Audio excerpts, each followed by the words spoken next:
গরম কিন্তু পড়ে গেছে, বাইরে কিন্তু প্রচন্ড গরম। আর এই গরমের ভিতরে ঠান্ডা ঠান্ডা সোডা খেতে আমরা চলে এসেছি যশোরের মুজিব সড়ক রোডে। আর এই যশোরের মুজিব সড়ক রোডে এই যে একটা স্টল খুলেছে আমাদের একজন ভাইয়া। তো আমরা এখানে চলে এসেছি, এখানে কিন্তু অনেক ধরনের সোডা আছে। তো আমার বাচ্চারা খাবে লেমন সোডা আর আমি খাবো ম্যাঙ্গো সোডা। তো এখানে এসে আপনারাও ট্রাই করতে পারেন এই সোডাটা।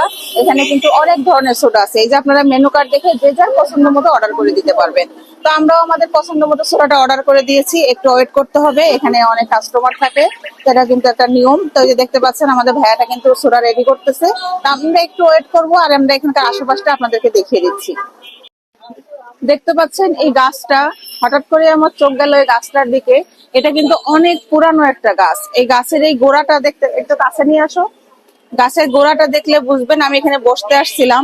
অনেক পুরানো একটা গাছ, শিকড়ে বাকড়ে একদম ঘিরে আছে গাছটা, খুবই সুন্দর লাগছে গাছটা দেখলে। তো ভাবলাম আপনাদেরকে একটু দেখিয়ে দিই। তো আমরা এই গাছের নিচে বসে এই সোডাটা এনজয় করবো।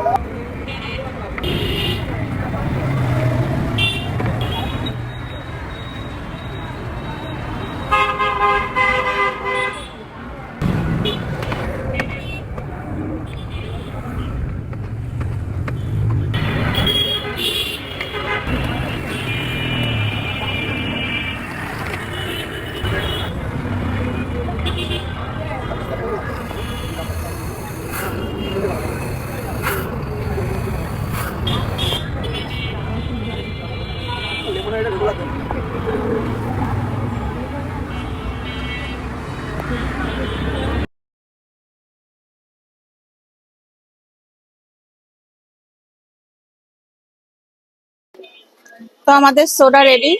একটা হচ্ছে রেগুলার লেমন সোডা আর একটা কাঁচা আমের সোডা। কাঁচা আমের সোডাটা আমি খাবো, আর এটা আমাদের ক্যামেরাম্যানের মানে আমার মেয়ের। তো আমরা এটা এখন এনজয় করতে থাকি আর আপনারা দেখতে থাকেন। তো এটা হচ্ছে রেগুলার লেমন সোডাটা, এটা একটু ট্রাই করি। মানে এগুলা গলা দিয়ে যখন নামে এতটা তৃপ্তি হয়, এতটা ঠান্ডা, এতটা মজা, তো কি বলবো। তো যাই হোক, আপনারা অবশ্যই ট্রাই করবেন এখানে এসে। অসাধারণ টেস্ট, অসাধারণ। মানে গরমের ভিতরে এতটা তৃপ্তি হয়ে গেল এটা খেয়ে, কি বলবো। তো আপনারাও সেটা ট্রাই করবেন। আর আমাদের ভিডিওটা বেশি লম্বা করছি না, এখানে শেষ করে দিচ্ছি। আর এটা ট্রাই করতে কিন্তু যারা যশোরে আসেন কখনো ভুলবেন না, অবশ্যই ট্রাই করবেন।